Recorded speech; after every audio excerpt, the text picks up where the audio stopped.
Prevention. Okay, Scott Talley from Network in Action here in Houston, Texas, with the founder of Albedo's Power Washing, Ms. Ann Tran. Ann, how are you? Good. How are you? It's good to see you. And you can clean up my mispronouncing the name. Make sure we have it right and spell it for us. It's Albedo's Return Power Washing. Albedo. Albedo apostrophe S. And there's got to be a history behind the name, so let's start there. Well, I mean, other than like, I just didn't want my name. I wanted something unique and catchy. And I asked a buddy of mine, a good friend of mine, I go, what would be a good power washing name for a business?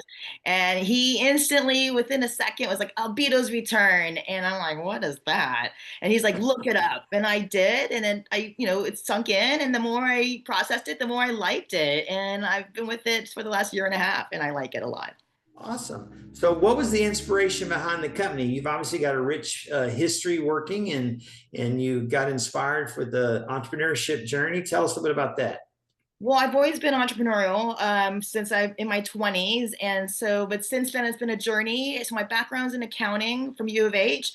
Got a degree from U of H. And then out of U of H, I did a little bit of accounting work and then went to real estate. And then I learned a lot about real estate. And then, like in 2022, got into mortgages. I learned a lot about mortgages. But then last year, decided to pivot out of real estate, observing what's going on in the market and everything that's going on in life. I figured maybe it was best for me to start my own business because that's always what I wanted for myself. And I said, what's a good idea to get into at this moment in life? And pressure washing made sense. Easy to enter, a lot of competition, yes, but that's where the challenge comes in, where you have to separate yourself. And with all my knowledge and experience and what I've seen in the market or in the world, I was like, I'm ready to tackle this. So we started off with residential power washing, working with, the stuff that most people, do in a sense. And then I got introduced to kitchen exhaust cleaning, vent hood cleaning, preventing fires. And the more I learned about it, the more I got involved with the operators and assessing their system. I got more like just curious and excited about learning more. And then, of course, the business aspect, the operation aspects. So I'm enjoying the process. I'm enjoying the journey. It's stressful, but fun. You have the exact background that every entrepreneur needs, with that excitement for learning and being willing to pivot and create new opportunities. And so, okay, we got the traditional power washing. Let's stay on the restaurant hood cleaning and things like that. So, those types of places, how often do they have to clean? And what happens if they don't clean or don't get it cleaned right? Tell me about some of what you learned. Learned so much. Number one, like for some reason, kitchen operators seem to think of it as I don't know, a maintenance thing. Kind of like aesthetic situation.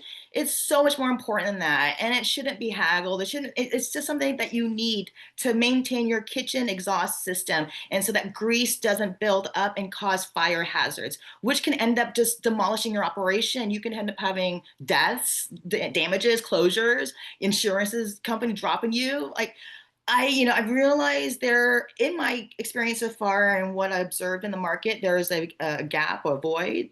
The job's not being done correctly. We don't know what's needing to be done. Like the operators have no idea. They Yeah. just go, okay, cool, thank you.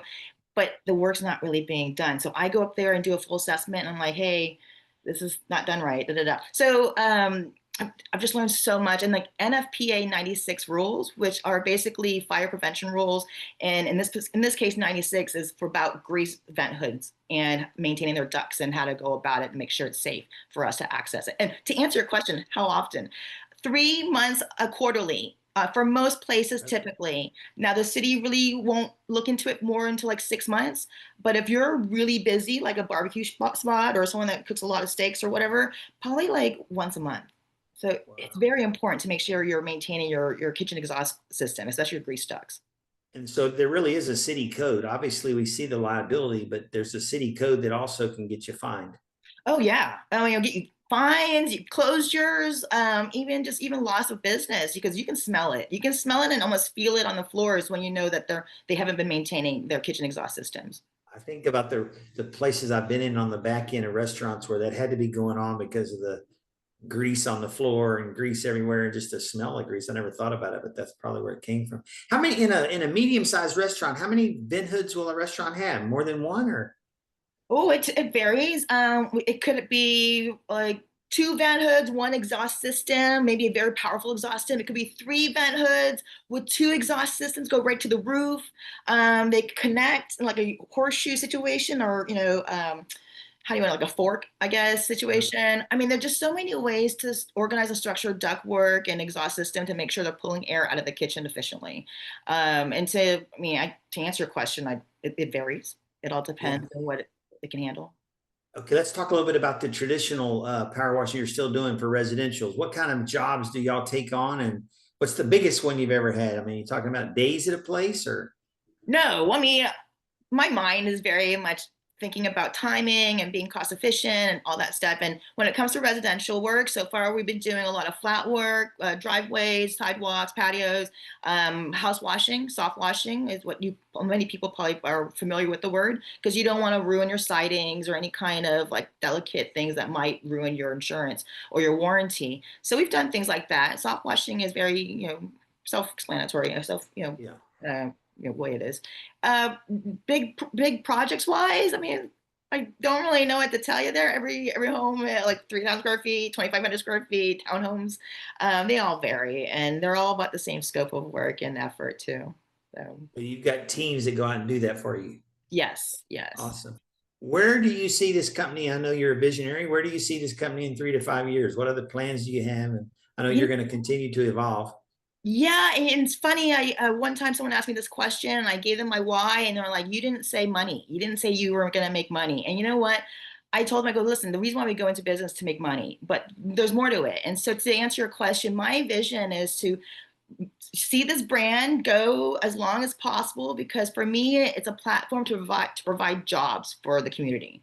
If I can like provide a medium to provide jobs to help people, enrich their lives, then they're great. I've done my job, and I, will help them become leaders and take over the business so I can step back and do other things. Because yes, I have other things I want to pursue as well, but I'll focus my attention. I'll be at his return for a while until I've got the right team to like do the work the way I want to get it done. That is so So, smart.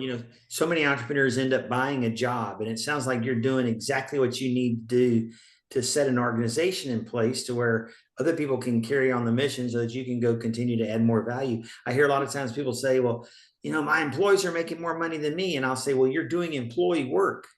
You're not mhm, leading, right? If you're not yeah, leading, then you can't expect to make leadership money.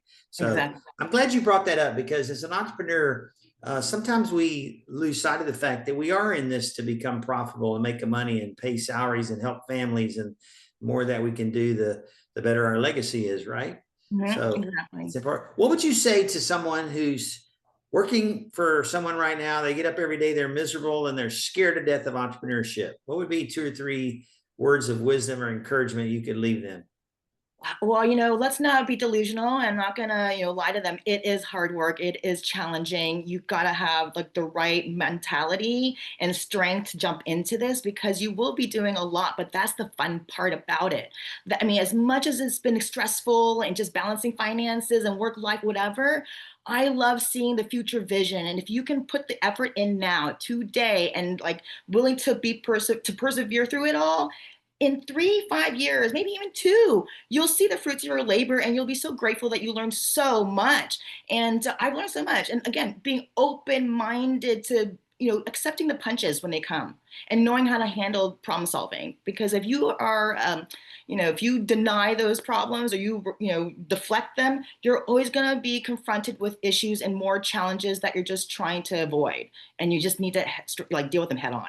And that's That's the such fun good. part, is growth. Yeah, that's such great advice. I think people realize when they're looking at entrepreneurship, they let the fear remain in place. And I tell my daughter, and I tell others, you're just renting your life. Whereas you have a chance to own it. And yeah, don't do it if you don't think it's not going to be hard. If there's not nights you're laying in bed with your eyes wide open, wondering how the mortgage is going to get paid. But as long Mm. as you keep pedaling and keep working, and you use your good common senses, you can make it work, right? Exactly. I tell people oftentimes when we're going through life like conversations, I tell them, career to establish a career takes about 5 to 8 years to do. And after that, if you don't want to do it anymore, no one's telling you need to continue. You can try something different. Life is about exploring and learning and discovering your own strengths and what you're capable of giving. We're supposed to be a people who serve, right? Who help others. Well, how do we do that with our talents that we have? We're not all the same. We all have our own particular talents, but how can we share that with everybody else to help people?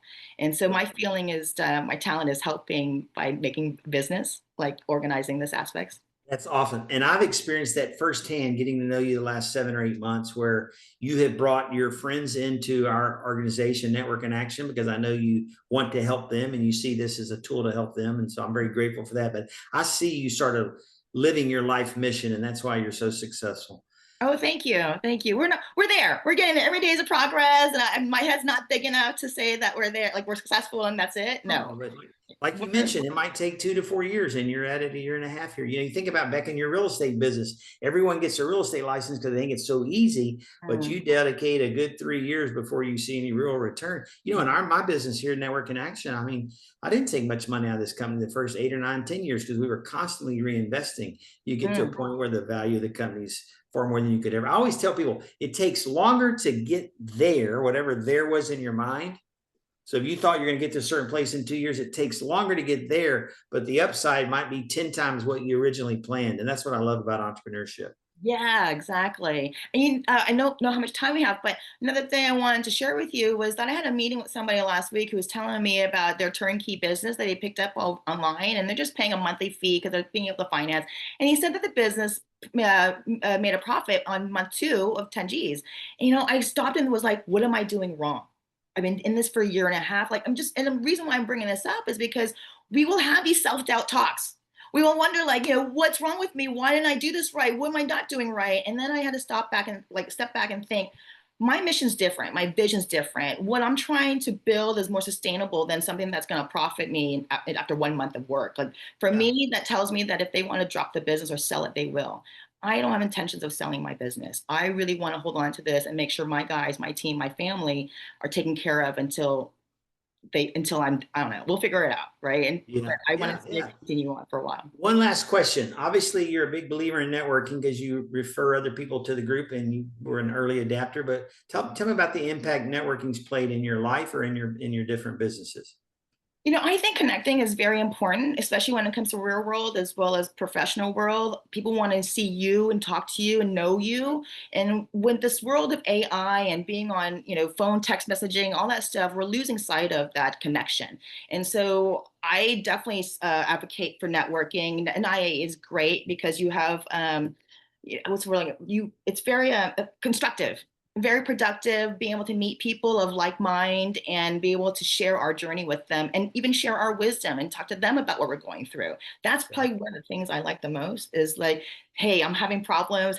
Or here's my win. What's your win? Right. And knowing you have that support, because let's face it, family and friends don't understand. And it's kind of hard to lean on them to talk about this stuff. Yeah, they're the last people want to hear about our business.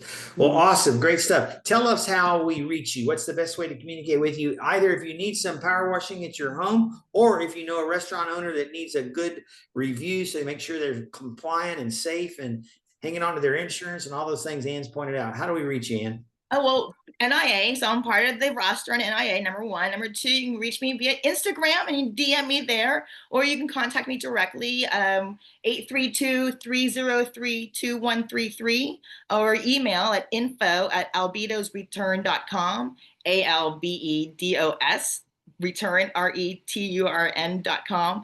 And yes, we'll go and start with that. And then we'll respond. Eventually we're going to have some automation going on, right, to respond to these messages quicker. But yes, right now you just have me. So that's how awesome. And after what I've learned the last 7 or 8 enough, that's plenty having you. Thanks for joining us, Ann. Thanks for taking some time out. I appreciate you and look forward to getting together again. Thank you for the opportunity. Thank you. Have a good day.